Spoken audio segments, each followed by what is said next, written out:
আমি পরিষ্কার বলতে চাই, শুধু সমাজ পরিবর্তন করলে হবে না, পরিবর্তনের সাথে সাথে যদি আদর্শিক পরিবর্তন না ঘটে, আমি ডক্টর ইউনূস সাহেবকে বলেছি, আপনি একটা যোগ্য মানুষ, কিন্তু আপনি দুর্নীতি, সন্ত্রাস, চাঁদাবাজি এগুলো বন্ধ করতে পারেন না। কেন?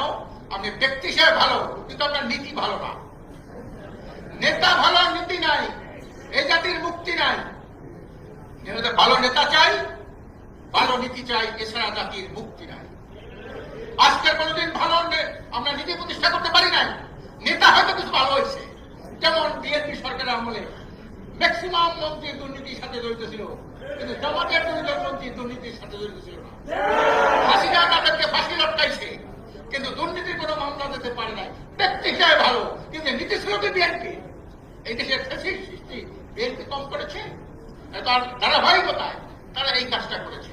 কাজেই শুধু নেতার পরিবর্তন করলে হবে না, নীতিরও পরিবর্তন চাই। এটা যদি না হয় বহুদিন হবে না। বহুদিন সরকারের পরিবর্তনের পর পরিবর্তন হবে, নেতার পরিবর্তন হবে, ব্যবহার পরিবর্তন হবে, আন্দোলন সংগ্রাম হবে, দেশ জাতির মানুষের ভাগ্যের কোন পরিবর্তন হবে না, অন্ধকার দূরীভূত হবে না। এই জন্য আমি প্রত্যেক মুসলমানকে বলবো, আল্লাহ তাআলা মুসলমানদের সংজ্ঞা দিয়েছেন। হ্যাঁ, কি বলেছেন? মুসলমান সে সমান আসলামা হাউলাইকা তাহারাও রাশাদা। মুসলমান সে যে সত্যকে অনুসন্ধান করে, সত্যকে খুঁজে ফেলায় এবং সত্যটাকে সে গ্রহণ করে। মুসলমানকে বলতে হবে ভালো আইন কোনটা, ভালো বিচার কি, ভালো রাজনীতি কি, অরাজনীতি কি। আজকের মুসলমানরা কিন্তু আমরা এটা বুঝতে চাই না। সংগ্রাম ভাইরা আমার, দীর্ঘদিন পর এইবার সাধারণ মানুষের মধ্যে একটা চেতনা জাগ্রত হয়েছে। সাধারণ মানুষ বলে, আমরা দীর্ঘদিন অনেক সরকার দেখেছি, কেউ মানুষের ভাগ্যের জন্য পরিবর্তনের জন্য কাজ করে নাই, নিজেদের ভাগ্যের পরিবর্তনের কাজ করেছে। আমরা এই দলকে ক্ষমতা দেখতে চাই না। আমরা এবার দেখতে চাই সকল ইসলামী দল ঐক্যবদ্ধ ভাবে নির্বাচন করুক। ঐক্যবদ্ধ ভাবে তারা যদি নির্বাচন করতে পারে, আগামী ইসলামকে আমরা রাষ্ট্রীয় ক্ষমতা দেখতে চাই। আজকের এই অবস্থাতে অনেক ফ্যাসিস্টদের মাথা খারাপ হয়ে গেছে।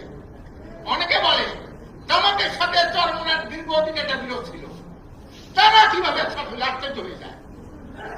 আমি পরিষ্কার বলেছি, বিরোধ যেখানে যা আছে থাকুক, কিন্তু আমরা ফ্যাসিবাদকে, ফ্যাসিস্টদেরকে চিরকবর রচনা করার জন্য, দেশের স্বার্থে, মানুষের স্বার্থে, ফ্যাসিবাদ মুক্ত একটা দেশ করার স্বার্থে আমরা এই ঐক্য হয়েছি।